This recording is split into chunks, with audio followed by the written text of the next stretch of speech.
प्रेमानंद महाराज जी का कोई मतलब क्या ही बताएंगे, बहुत बहुत महान मिले, वो किसी के अवतार है। वो कोई मानव इतने महान हो जाते हैं कि सब मानव तो ऐसा नहीं हो गया पे, तो बहुत अच्छे हैं, बहुत। आप मिले हैं, हम उनको कई बार मिले हैं।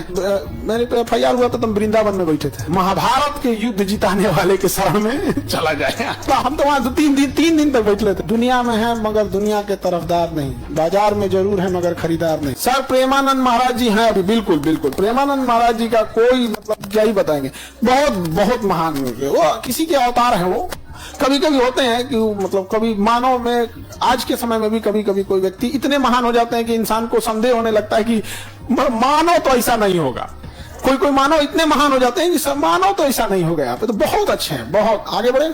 आप मिले हैं, हम उनको कई बार मैंने तो FIR हुआ था, तुम वृंदावन में बैठे थे, मेरा तो FIR हो गया था ना, तो समझे में नहीं आया। अब भाई छोट मोट देखो, एक कोई नॉर्मल आदमी FIR कर दे तो समझ में आता है। सरकार जब FIR करती है, आपका स्टेट जब FIR करता है, भयंकर बात हो जाता है। नॉर्मल आदमी FIR करता है, नॉर्मल आदमी से हम लोग का झगड़ा नहीं होता, भाई तुम ही ठीक रहो। लेकिन जब भयंकर हो जाता है, 3-4 को कर दिया सब, हम क्या करें? तो हम कहें कि ये यहां से नहीं होगा, तब महाभारत के युद्ध जिताने वाले के शरण में चला जाए। तो वृंदावन में बैठे थे, केला वगैरह कुछ ले लेते थे, वहां के जो बंदर वगैरह रहते थे बड़े, वो सब किसी को परेशान नहीं करते हैं, लेकिन सामान छीन लेते हैं सब, फिर कुछ दीजिएगा तो लौटा दे। केला वगैरह खिलाते रहते थे वहां पे, तो कई बार देखे थे। इधर FIR वगैरह हुआ था, मोबाइल सब ये छोड़ दिए थे। मोबाइल से पुलिस ट्रेस कर लेती है ना, कहाँ है, आइए ट्रेस कीजिए। कुछ है ये नहीं था, न मोबाइल था न कुछ। वृंदावन में बैठल थे, बहुत शांति वाला जगह है वृंदावन।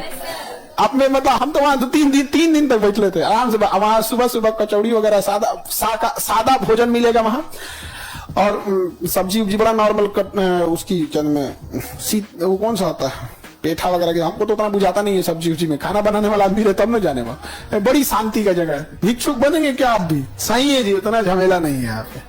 सच बताते हैं, कभी कभी सबसे खराब हमको कब लगता है ना, कि जब हम कभी भी हम अपने लिए अगर लड़ना रहता ना, तो हम आज भी फीस बढ़ा सकते थे, सब कुछ कर सकते थे। लड़ाई लड़ते हैं तुम लोग के लिए। और सबसे तकलीफ कब लगता है, जब शिक्षकों को भी सब लोग को एक साथ मिलकर ये बात कहना चाहिए कि हम लोग अपनी फीस कम कर रहे हैं और गवर्नमेंट भी GST 18% हटा दे, तो ये हमारे पीछे पड़ जाता है उद्देश्य कि बस आप अपना फीस बढ़ाइए, हम भी बढ़ा लेंगे, बस एक ही उद्देश्य रहता है। तो कभी कभी समझ में मन करता है छोड़ छाड़ के आदमी चल जाए। फौज में रहते तो इससे ज्यादा ठीक ठाक रहते। सही में बहुत अजीब लगता है कि उस चीज को आप उस चीज काम कीजिए जो आपको थोड़ा भी पसंद नहीं है, ऐसा लगेगा।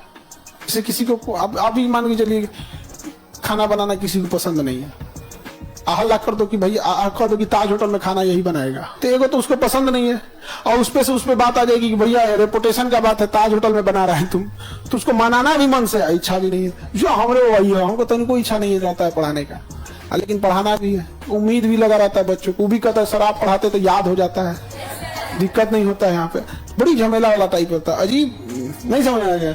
जैसे बाजार में खड़ा हो जाए कोई और खरीदार ना हो, कैसा लगेगा? दुनिया में है मगर दुनिया के तरफदार नहीं, बाजार में जरूर है मगर खरीदार नहीं।